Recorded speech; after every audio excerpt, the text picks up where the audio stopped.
Hello and welcome in again to another edition of Washed Up, your mother's favorite college football players that are no longer playing college football, believe it or not. I'm JD Pickell alongside the man, the myth, the legend, the biggest biceps this side and that side of the Mississippi, Jake Olson. How you doing, big dog? You ready for some New Year's action, some semifinal games? Oh man, we've been waiting for these games, JD. Here they are. I know you've been chomping at the bit, baby. First one on the list. Very near and dear to my heart, playoff game number 1, Atlanta, Georgia. The LSU Tigers and the Oklahoma Sooners should be a pretty good showing from the purple and gold for this one in the Mercedes-Benz Stadium. Jake, give me what you're thinking. JD, this is only going to be a couple miles away from your house. You got any temptation going? Man, of course I got temptation. Temptation follows me around everywhere, Jake, but this will be a good one to watch from the house. I have no interest in being a part of the zoo that will be this game. Yeah, no, I mean, it will be a zoo. I think there will be a lot of LSU fans there. They got the shorter trip, although it's not too far from Oklahoma either, in retrospect. Sure. But basically, JD, we got Jalen Hurts here, and I think he's going to have to make a lot of plays if they want to keep up with this LSU offense. Everyone knows about the LSU offense. Everyone knows about the Heisman winner and the Blitnick-Cuff winner, so not too much there. But this Oklahoma offense has got to figure a way to keep up.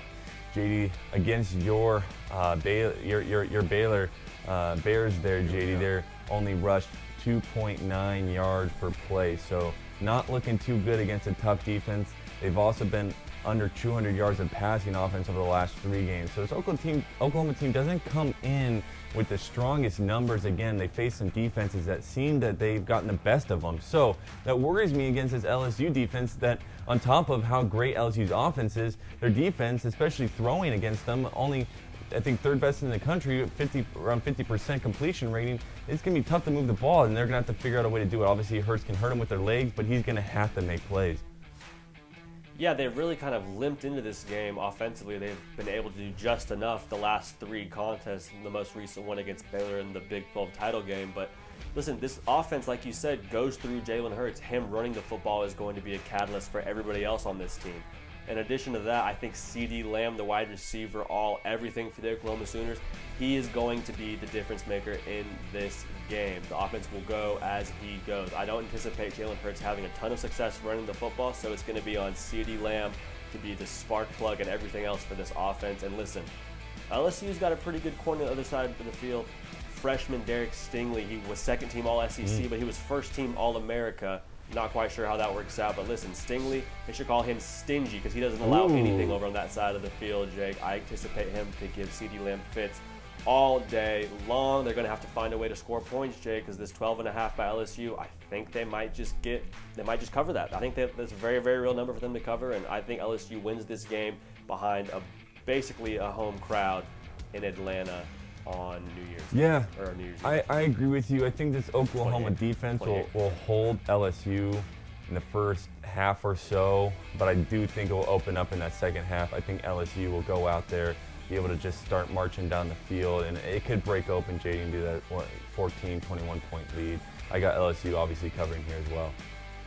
Be teetering. I think they just have so many weapons, it's going to be hard to stop them. Again, this one on the 28th. Moving on to the next semifinal game, keeping with our theme of Tigers, we got the Tigers from Clemson and the Ohio State Buckeyes in Glendale, Arizona. Going to be the second semifinal game that we got for this college football playoff. Going to be a really exciting one. Yes. Really kind of the tale of two teams here. Jake, you want to give us a little more insight to this one? Yeah, obviously Clemson, the ACC, everyone's been hammering them all year on their schedule.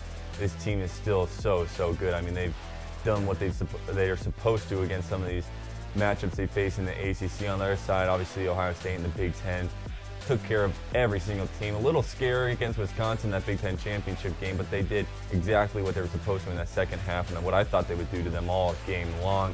JD, this is one of the better matchups I think I can remember in the last couple of years, if not my entire life. These two teams, both coming in undefeated, are so talented, so good. I mean, it's going to be interesting just to see how each team decides to move the ball. Maybe it's a defensive game, maybe it's an offensive game. I don't know, JD. Both are really efficient, top 5 in running the ball. Clemson, number 1 in 6.1 yards as a team. I should say top 6. Ohio State, number 6, running it not too far behind them at 5.7. But they are both 5 in stopping the run, JD. Both obviously keeping teams under 4 yards a pop on the ground. You take it, they both get after the quarterback, JD. Ohio State #1 in that department with Chase Young coming off the edge.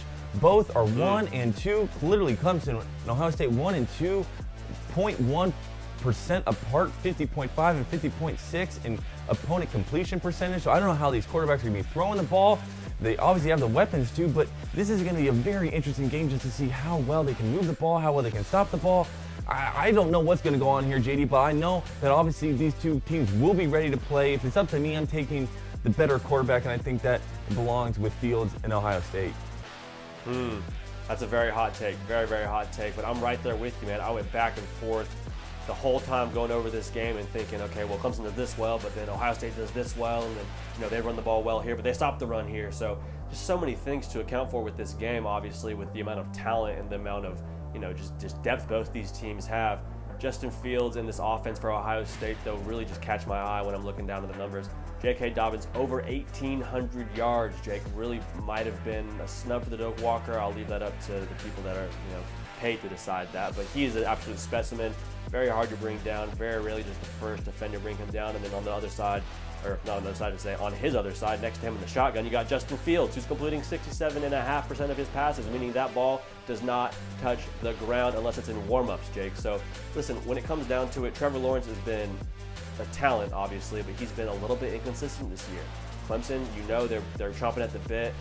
Dabo Swinney, the head coach, will have him ready to play. He's been preaching this whole thing of they're on the Roy bus, ROY standing for there's Bama, there's LSU, and then there's the rest of y'all, meaning he thinks they're kind of an afterthought. So, I think they will come out motivated. I think they will come out ready to play. I don't think anybody else is doubting that. But when it comes down to it, Ohio State has far too many weapons and far too many just strengths. They have no weaknesses. No, so I think Chase Young and his team get after him. And I hope Fields is healthy. You could see to some extent his leg holding him back in that championship game, but I do think these 3 weeks off will suit him well. I want to point out Justin Fields, 40 touchdowns, 1 interception. The guy just doesn't make mistakes, those crucial mistakes that if they're in a close game in the fourth quarter, he's not going to be throwing the ball recklessly. He's not going to making these tight window throws that he knows he can't make in the situation. So I really trust him, the senior, obviously more than the sophomore, and Trevor Lawrence. I'm going to go with the experience here.